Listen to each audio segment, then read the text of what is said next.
everyone, and welcome back to another video. Today we are talking about it's not what you earn, it's what you keep. So we're going to look at lessons from the famous Fantasia Barrino. Fantasia Barrino is the singer and actress, and she is known for her successes on American Idol and the role that she played in The Colour Purple.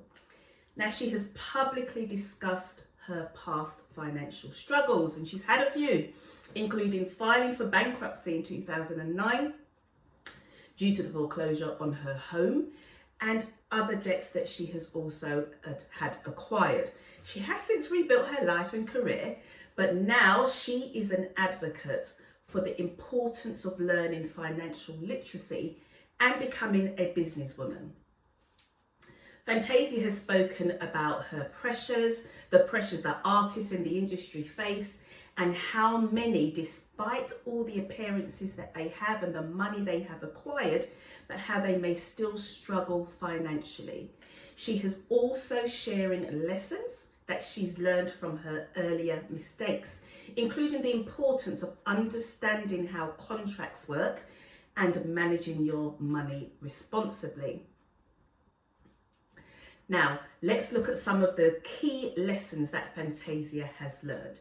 One of them is the importance of financial literacy, right? You know I'm an advocate for that. That's why I do my YouTube videos.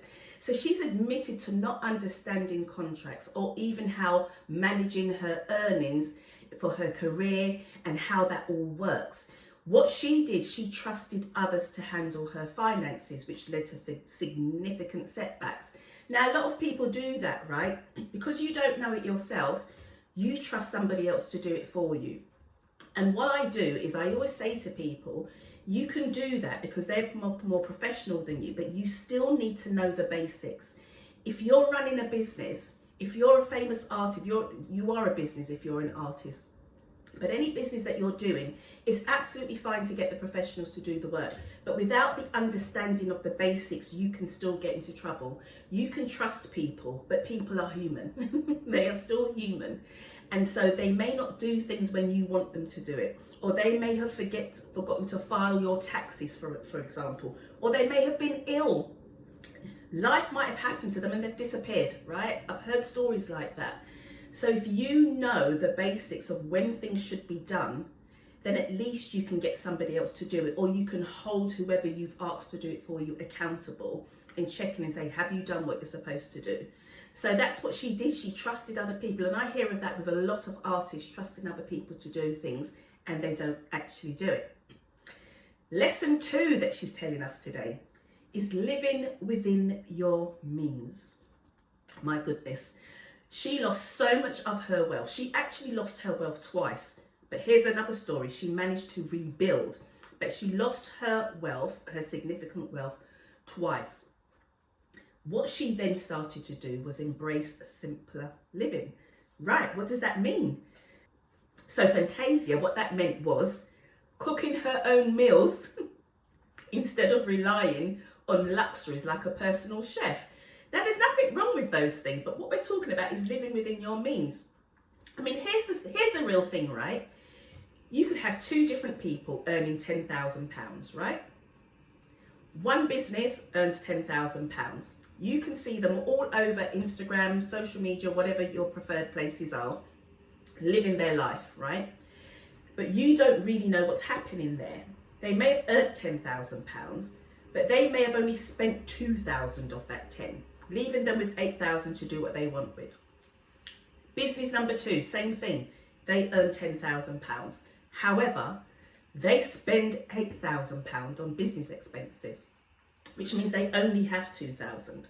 So they can only do things within the 2,000 because that's the bit that they're keeping. Whereas the other one is keeping 8,000. Do you get the idea? Both earning the same thing, one with significantly less to play around with.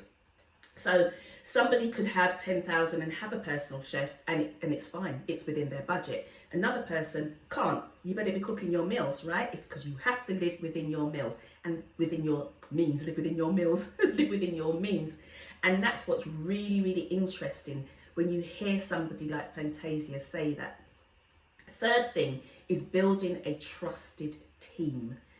So she's emphasized the importance of surrounding herself with knowledgeable, not just knowledgeable, but trustworthy advisors that manage her finances effectively.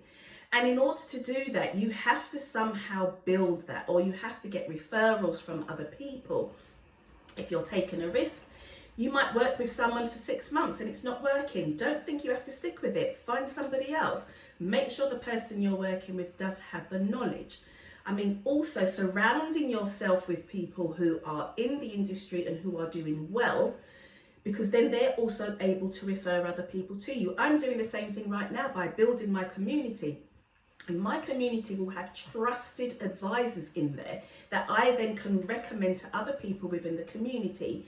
Other people will have said, yes, we've used them and they've done X, Y, or Z for us. So that's the importance of surrounding yourself with knowledgeable people. And then the fourth thing for her was learning from her failures. So she actually has expressed gratitude for her financial struggles, knowing and noting down that they have taught her how to be resilient and how to handle money more responsibly, which is what she's now doing in her future endeavours. So that is really, it's really key, right? So people mess up, we mess up, we're human beings. But the key thing is that you learn from things that you've done wrong in the past and you grow on that. And so having gratitude for that, how many of you would say that you're grateful for all the mistakes that you made? Not many people do, but actually we should be grateful for it, because it's where we learn, and it's through those struggles that we build resilience and that we're able to move on and really grow and build our wealth. So in summary, to rebuild her life, she slimmed down her expenses. So she was not paying more than she had coming in, right? She changed her social and professional circles.